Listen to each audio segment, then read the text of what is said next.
plein de maîtres, arrivés de Cuba pour battre les Basques sur leur propre terrain. Saint-Palais accueille les quarts de finale du championnat de France de pelote à main nue par équipe. Waltari et son coéquipier Thierry Arismendi en bleu affrontent la paire Bielde et Escoura. 1h20 de match pour une victoire sans appel, 40-33. Depuis 6 ans, le Cubain règne sans partage sur les trinquets. De la Havane au Pays Basque, le chemin de Waltari est tortueux. Enfant abandonné, il plonge dans la délinquance. Face à la dérive, la pelote devient une bouée de sauvetage. C'est grâce à la pelota basque que je suis là. C'est grâce à la pelota basque que je connais du monde, que je connais pas mal de pays, pas mal de cultures.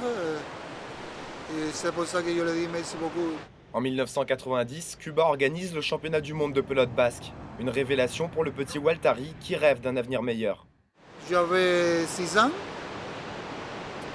Et bon, il y avait des Cubains qui sont sortis dans la pelote. Et bon, après on est venu. C'est comme ça que j'étais à la pelote à 90. J'ai commencé à jouer un peu. Dans un premier temps, la pelote lui a permis de ne pas tomber trop dans la délinquance. C'est la première chose, puisqu'il a été assez rapidement pris dans un centre sportif de haut niveau à Cuba. Donc c'est ce qu'il a un petit peu maintenu dans le droit chemin.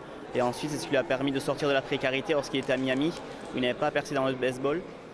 Arrivé au Pays Basque, début d'une nouvelle vie pour Waltari. Il a 26 ans et n'a pas touché de pelote depuis 2 ans. À la surprise générale, il remporte le Master des Fêtes de Bayonne. Un succès acquis grâce à ce coup droit unique qui lifte la pelote du haut vers le bas.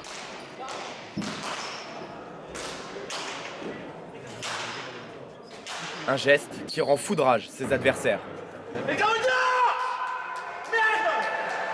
Il a une façon de jouer qui n'est pas tout à fait égale à la pelote basque. Il donne une vitesse extrême à la pelote et un effet qu'on n'avait pas l'habitude de voir ici. Donc, et puis il joue différemment. Il faut remettre tous dans la même enseigne, quoi. Quand on joue, et sa manière, voilà, ne me plaît pas beaucoup, quoi. Est-ce que c'est trop différent ? Et voilà, c'est trop différent par rapport aux autres, quoi. Il a son geste à lui et voilà, son secret. Son secret, une détermination à toute épreuve, une puissance hors norme et un geste hérité du baseball. Un geste qu'il est le seul à maîtriser. C'est ici à Anglette que Waltari s'entraîne quotidiennement. Un entraînement essentiellement axé sur le physique qui, associé à sa technique unique, lui permet d'envoyer les 97 grammes de cette balle entourée de cuir à la vitesse record de 137 km/h.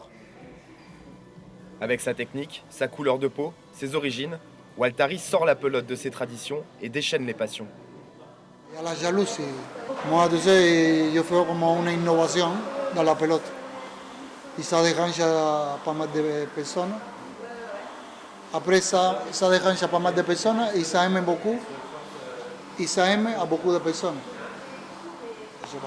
Je suis tranquille.